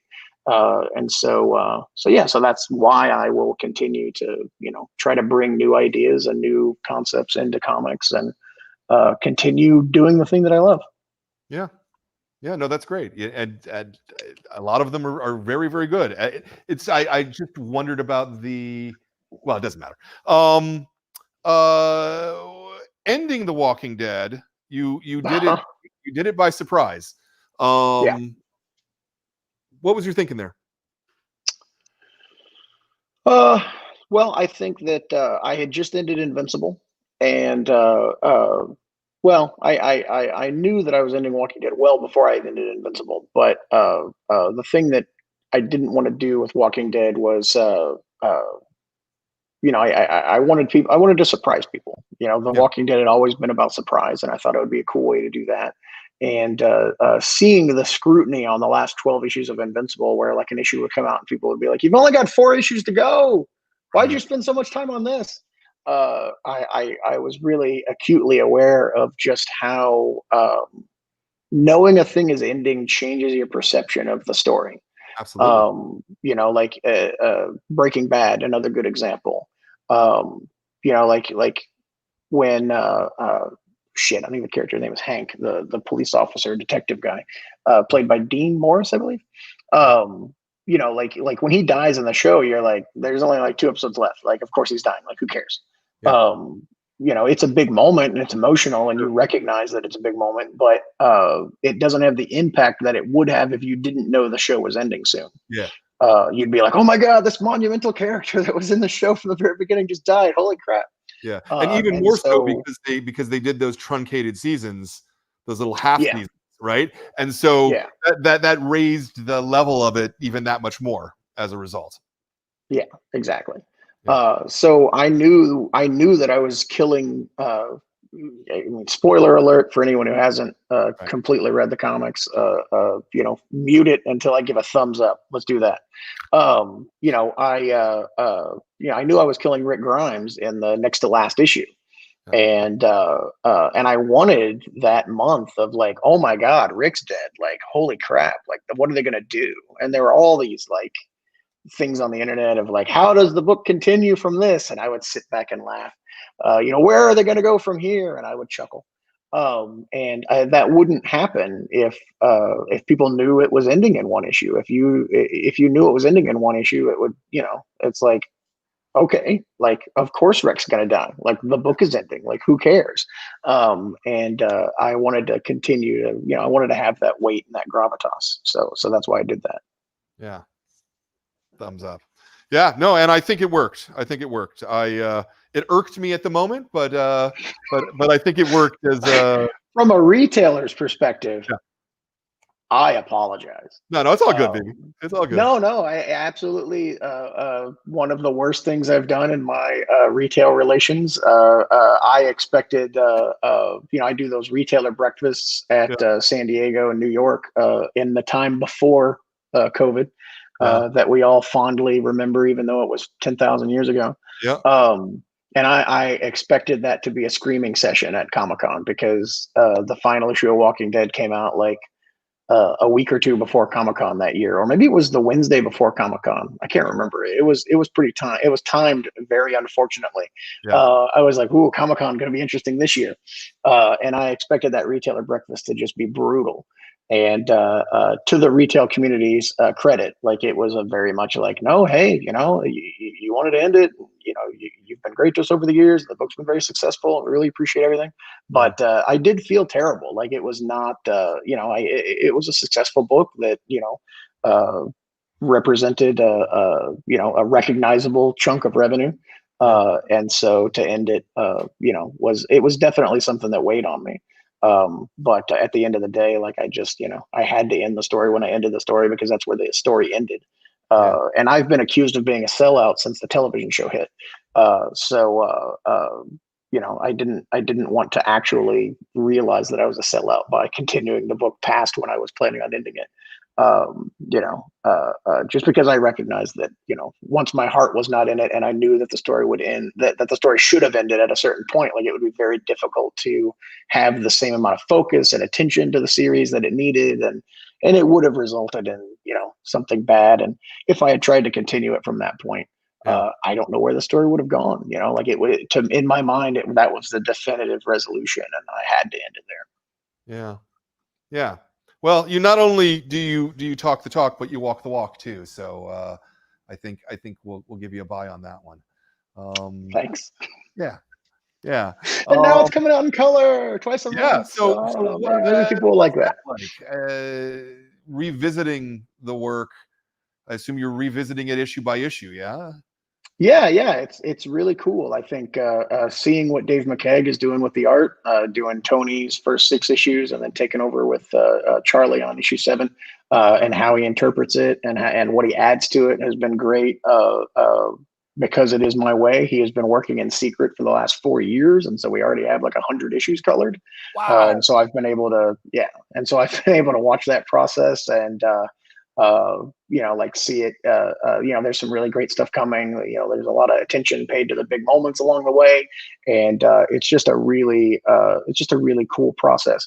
And, like we're not doing trades of this. Like this is, straight up single issues. This is, we're trying to appeal to that, like single issue mentality. It's a lot of like what we were talking about. I want people to, get that experience of, reading it in, chapters. So if you want to read it in color, you got to get those single issues.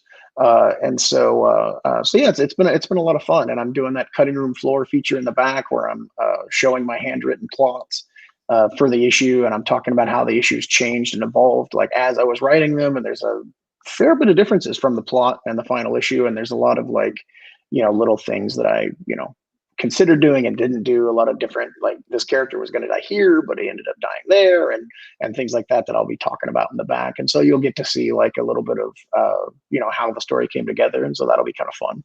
Yeah. And it's a cool little package. We actually just sent the first issue off to press, so I'm pretty excited with how it's going to turn out. Yeah, I just saw 2 or 3 pages in something that came out this week. Stillwater, I believe, has a preview in the back. Yeah. Yeah, no, it looks really nice. It looks very, very good. You've got 100 of them colored already, and you're Like not planning on doing 94, like 94. Like, oh okay, yeah, yeah. Okay, close to 100, but you're not yeah. planning on trades. So what if the audience doesn't?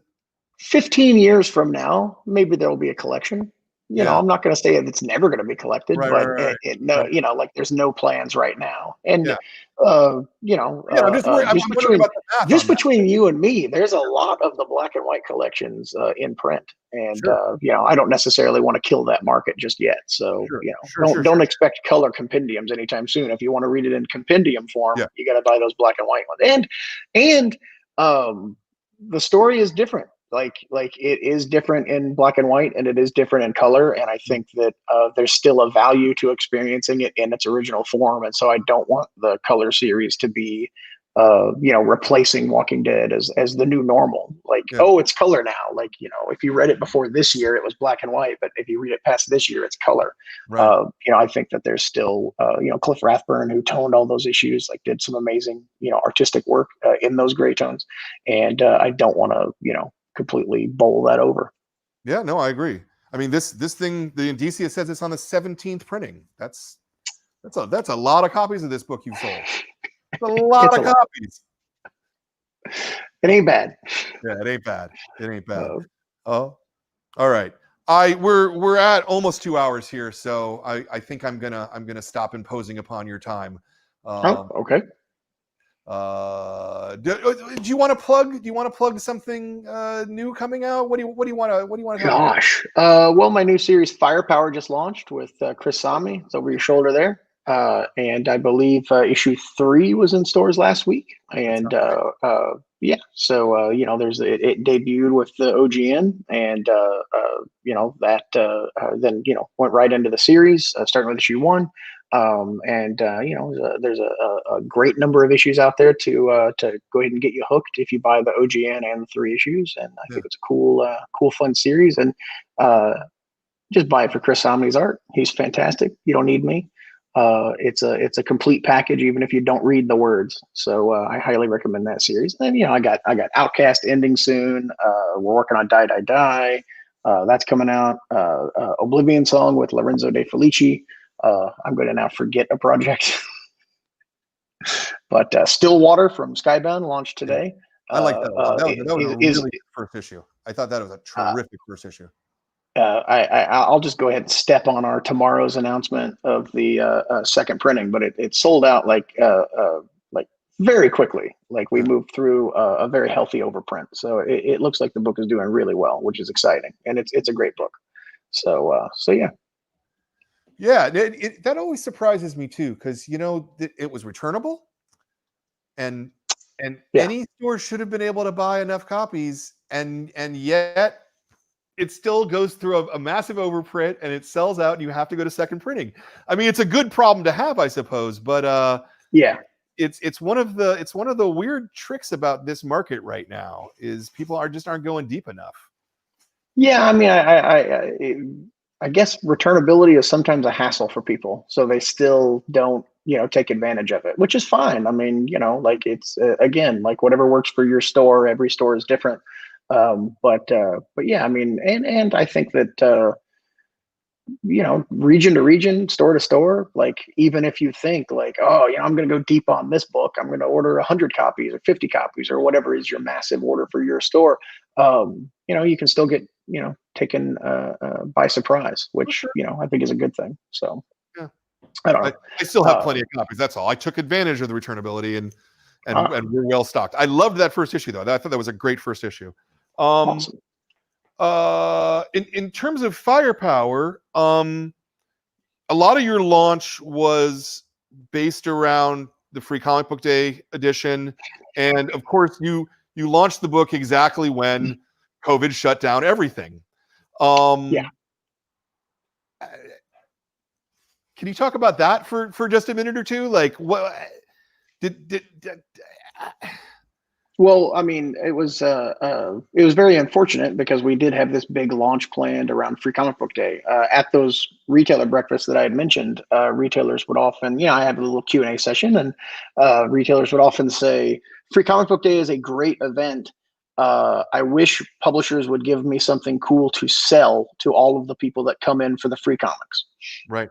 Then I thought that was a really great thought. I was like, "Oh well, shit, yeah, we don't really do that." And so I was like, "Okay, I'll do Firepower.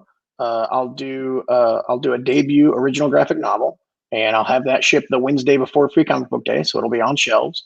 And then people will come in on Saturday for the first issue on Free Comic Book Day, and they'll be able to sell the $10 graphic novel to them when they get the free issue one." Yeah. And I was very excited to see how that experiment would work, because I felt like, working with retailers, that was a good idea there, and I felt like Yeah. that was a model that could be very successful. Uh, and then COVID happened, and there was no Free Comic Book Day. Yeah. And then the best part was that those Free Comic Book Day comics are printed Yeah. months in advance.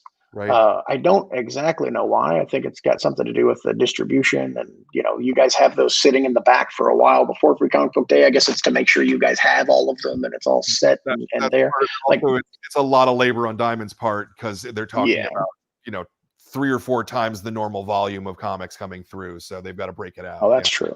But I mean, there are very strict schedules. Like, you have to have that book to the printer in like January Right. for Right. for the April or May Free Comic Book Day. So we had 150 some odd thousand copies of Firepower #1, like, sitting in storage, Yeah. and didn't know when they were going to release. And yeah, so then when comic book stores opened, um, there's it's that I think you're talking about, like, why'd you release that book when a bunch of stores were still closed or still dealing with quarantine? Mm. um it was a weird, like, push and pull thing, because Sure. some stores may not be open, and then other stores are like, "I have no product, when will you give Yes. me product? I'm dying for product." And Understood. so we decided that, I think it was July 1st was when it launched.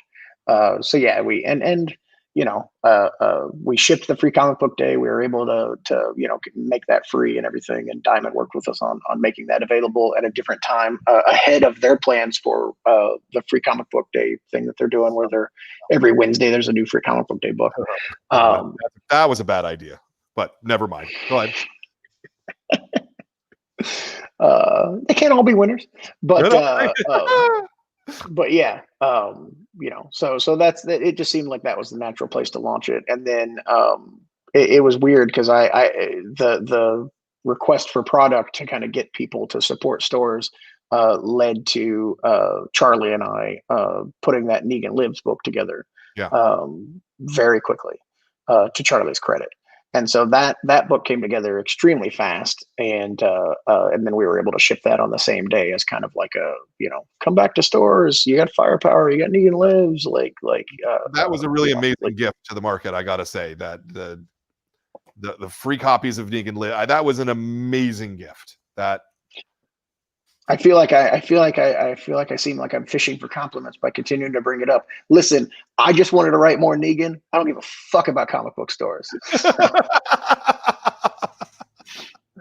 so how has the Firepower launch gone though? It's gone well. I think that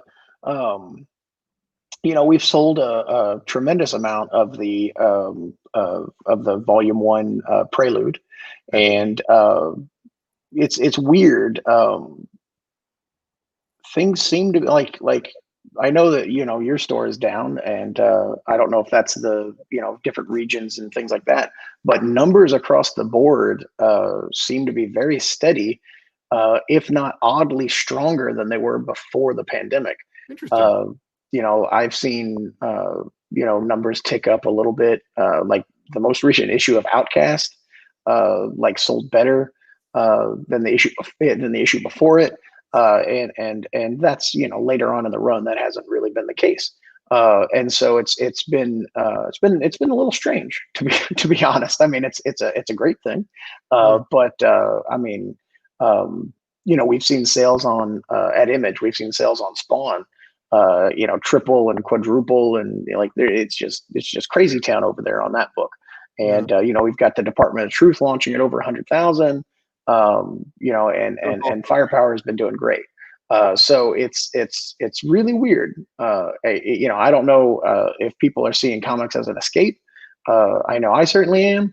And so maybe that's leading to weird pockets of strength. Yeah. But that does seem to be happening, which is a great thing, because I mean, I'm telling you, man, April, May, like there was a lot of really scary conversations going on. Like, well, what are we gonna do? Like, this is nuts. Like, I don't know if there's gonna be a comic industry in Yeah. 6 months. And so to be here this quickly, like seeing a strengthening market is very reassuring, even though it doesn't quite make sense to me. Yeah.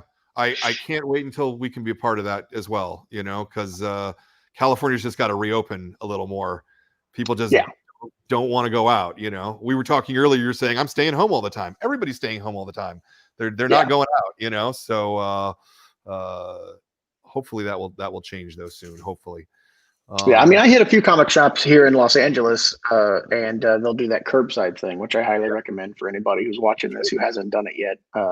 Just be in touch with your store, and it's all very safe, and it almost feels like a drug deal. I don't know what a drug deal feels like, but you go up, you open your trunk, and somebody comes and slips a thing in your trunk, and then you hit the button to close your trunk, and then you drive off, and you're like, I got comics, and I didn't even touch them. This is crazy. But yeah, and then you forget what you bought.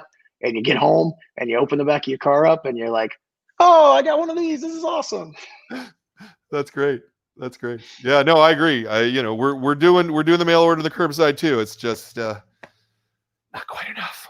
We're getting there. It's all good. I want to thank you for your time tonight. I really do. I think that this has been a fun conversation. I'm sure we could go for another 2 hours talking, but No, exactly. So yeah, thank you, Robert. Thank you for The Walking Dead. This is a terrific comic, and if you're one of the people out there who has never read it before, then you should read this comic. This is a really good comic. It's kind of a strange book for us to pick, because everybody has it, but nobody complained, so that's good. Hey, maybe some people don't have it. I don't know. But no, and look, man, I'm happy to be here. This was a lot of fun, and thank you for everything that you've done over the years. Between facilitating me actually finding a printer for my very first comic to, all the support that you've given me over the, vast number of years on the vast number of projects that I've done. Like, you've been an absolutely great retailer for a very long time, and I really do appreciate it. I remember how your original plan was just to do one printing only on the compendium. And I wrote you a letter that, I'm sure we was like, oh, Hibbs, why are you writing me?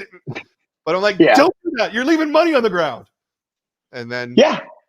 No, yeah, I remember that, because we thought that the printing would be so much and that it would be so expensive that like it wouldn't be a viable format to like exist for a long period of time. And so yeah, the first Walking Dead compendium was never to be reprinted, and that changed almost immediately because it did extremely well. And I do appreciate your urging us to do the right thing and keep that in format, or keep that format in print. Yeah. Yeah, definitely. There's times that it's okay to go back on your word and announcement, Absolutely. Right on. Okay, well, thank you, my friend. Thank you, everybody who's been watching. Thank Jordan for running the show. Thank Emma for you're leaving soon. Oh, I'm going to miss you when you're gone. Thank all the customers, all the viewers now and in the future. And again, thank you, Robert, for doing a great book, for being available to us and talking. Next month, we've got Saga of the Swamp Thing will be our classic club, our comics masterpiece. I'm talking to Stephen Bissett. I can't get Alan Moore.